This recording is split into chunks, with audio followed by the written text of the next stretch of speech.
तो इस जंगल में क्या कर रहे हो? बोले संतों का तो काम ही है कि यंत्र है ना, लेकिन तुम हमें बताओ इस जंगल में तुम क्या कर रही हो? तो मां मैया सुनीति कहने लगी, आप संत हो तो आप ही इसका पता करो कि एक अबला आधी रात्रि के समय इस जंगल में क्या करने आई है।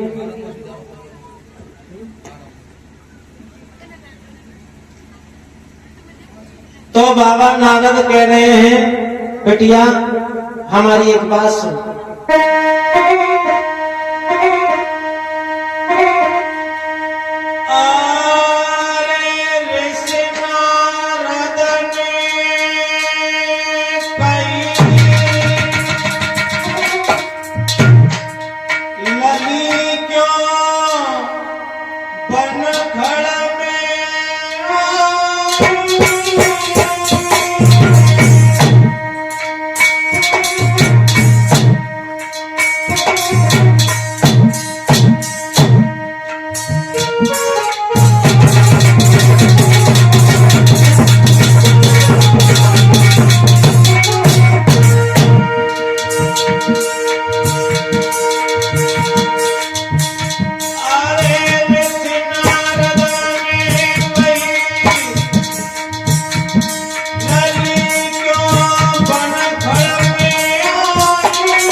प्यारे भक्तजनों, आज आचार्य श्री सुखदेव जी कहते हैं राजन परीक्षित, तो बाबा नारद कहने लगे बिटिया तुम्हारी कोई संतान नहीं है इसलिए तुम मरने आई हो? बोले हाँ। कि बेटी हम तुझे ये वचन देते हैं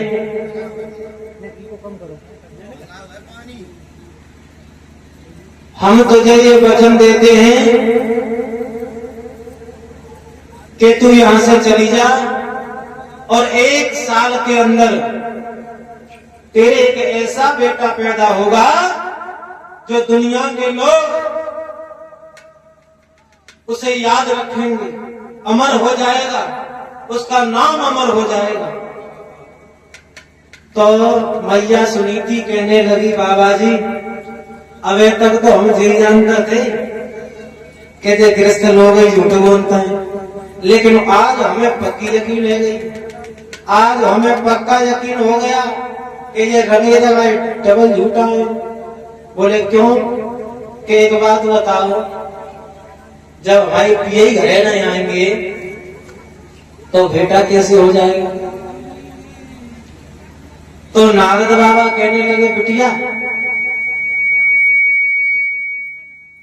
यानी तुझे संतों की बात पर विश्वास नहीं है?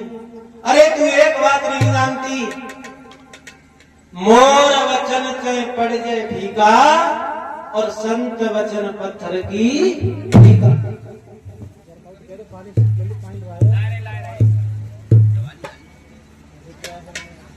तो मैया कहने लगी बाबा जी अब मेरे बेटा नहीं होगा। बोले क्यों? तो नारद बाबा कहने लगे क्यों? हमें तो ऐसा ही लगता है कि तू धर्मराज की अम्मा तू ही है। अरे तू इतने विश्वास से कैसे कह सकती है कि मेरे बेटा नहीं होगा, जब हम कह रहे हैं कि तुम्हारे बेटा होगा? तो मैया सुनीति कहने लगी बाबा जी शायद तुमको एक बात नहीं पता, सुनो